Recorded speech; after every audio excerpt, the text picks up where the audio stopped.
दोस्तों, Morgan Freeman आज के समय में एक जाने माने अमेरिकी फिल्म अभिनेता हैं जिन्हें द ऑस्कर जैसे अवार्ड से नवाजा गया है और इनकी नेट वर्थ $250 मिलियन से भी ज़्यादा है। लेकिन क्या आप जानते हैं, इन्हें अपने पहले फिल्म रोल के लिए जूझते हुए 40 साल का समय लग गया और लगभग अपनी आधी उम्र बीत जाने के बाद इन्हें कामयाबी मिली। मॉर्गन फ्रीमैन में ऐसे क्या खास गुण थे जिसने इन्हें 40 साल तक एक ही लक्ष्य के पीछे लगाए रखा। आइए सीखते हैं इनके संघर्ष से। मिस्टर मॉर्गन ने एक इंटरव्यू में बताया कि वह बचपन में अपनी नाटक कला से लोगों को प्रभावित करते थे और सब उनको कहते कि तुम ज़रूर बड़े एक्टर बनोगे। उन्होंने सिर्फ 12 साल की उम्र में अपने नाम कई सारे अवार्ड्स ही नहीं किए, बल्कि एक एक्टिंग कंपटीशन भी जीता। लेकिन फिर इतना टैलेंट होने के बावजूद भी अपने पैशन को हासिल करने के लिए उन्हें आधी उम्र क्यों लग गई। अपनी किताब में वह इसकी वजह अपने गहरे काले रंग को बताते हैं। वह एक ऐसे दशक में बड़े हुए जब इंसानों के रंग को देखकर उन्हें आंका जाता था। 1960 में मॉर्गन ठीक 22 साल के हुए और उन्होंने फौज की नौकरी को छोड़कर एक्टर बनने के बचपन की ख्वाहिश को हासिल करना चाहा। लेकिन वह जहां भी रोल के लिए अर्जी देते तो उन्हें यह बोलकर टाल दिया जाता कि आपकी आवाज़ रोल के हिसाब से बहुत अलग है।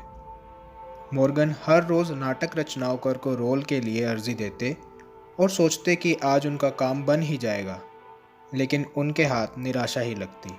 और तो और, एक्टिंग करियर बनाने के लिए वह अपनी फ़ौज की नौकरी छोड़ चुके थे, इसलिए उनके पैसे भी ख़त्म होते चले गए। वह बताते हैं कि एक तरफ उनके संबंधी उन्हें संतुलित जीवन जीने के लिए कहते और दूसरी तरफ कई साल बीत जाने के बाद भी उन्हें फिल्मों में काम नहीं मिल रहा था, जिसको लेकर वह परेशान तो ज़रूर थे, लेकिन खुद पर हमेशा विश्वास रखते थे।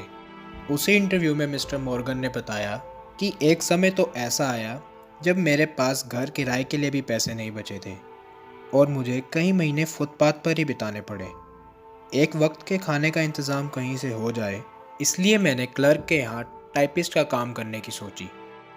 दोस्तों, अब इस समय तक कोई भी इंसान पीछे देखता तो वापस चला जाता, लेकिन फिल्मों के प्रति मिस्टर मॉर्गन के अंदर अलग ही पैशन था, मानो वह बस इसी के लिए जी रहे हों। हमारे साथ भी ज़िंदगी में कभी कभी ऐसा ही होता है, और अगर हम मान लेते हैं तो हार है, नहीं तो सीख है। मिस्टर मॉर्गन ने भी कभी उस कठिनाई को और हार को स्वीकारा नहीं। इस जज्बे की वजह से उनका समय 35 साल के बाद आया, जब एक फिल्म निर्देशक को उनके लिए एक उपयुक्त रोल मिला। मॉर्गन ने इस मौके को करो या मरो जैसी स्थिति समझी। जिंदगी के कठिन समय ने उन्हें इतना मजबूत इंसान बना दिया था कि अंत में उन्होंने बेहतरीन कलाकारी से अपना मूल्य साबित कर दिया और आज वह एक लिविंग लेजेंड हैं, जिनकी कला को हम सब पहचानते हैं। दोस्तों, मॉर्गन फ्रीमैन की लाइफ से हम दो बातें तो ज़रूर सीखते हैं। पहला, पैशन ज़िंदगी को सुंदर और उद्देश्यवान बनाता है। आम शब्दों में हम उस काम को पैशन कह सकते हैं जिस काम को हम खुशी के साथ कहीं भी, कभी भी और कितनी भी देर तक एक सी ऊर्जा के साथ कर सकें। दोस्तों, पैशन ज़िंदगी में हमें काम करने की वजह और दिशा दोनों देता है। मिस्टर मॉर्गन चाहते तो फौज की नौकरी करके एक संतुलित जीवन जी सकते थे, लेकिन अपने पैशन को हासिल करने के लिए उन्होंने आधी उम्र बीत जाने के बाद खुद को कामयाब समझा। और दूसरा, कोई भी लेट या जल्दी नहीं होता। मिस्टर मॉर्गन फ्रीमैन ने अपने सपनों को 50 साल में पाया और आज वह 82 साल के हैं। दोस्तों, सब अपने टाइम जोन के हिसाब से काम कर रहे हैं। कोई 24 साल की उम्र में कंपनी का मालिक बन जाता है, लेकिन 50 साल की उम्र तक ही जीता है। वहीं किसी को मालिक बनने के लिए 40 साल तो ज़रूर लगते हैं, लेकिन वह 90 साल तक जीता है। इसलिए यही कहना ठीक रहेगा कि कोई जल्दी नहीं है, कोई लेट नहीं है, सब अपने समय पर हैं। धन्यवाद। हम यहाँ पर ऐसे ही संघर्षपूर्ण किस्सों से प्रैक्टिकल सीख लेंगे।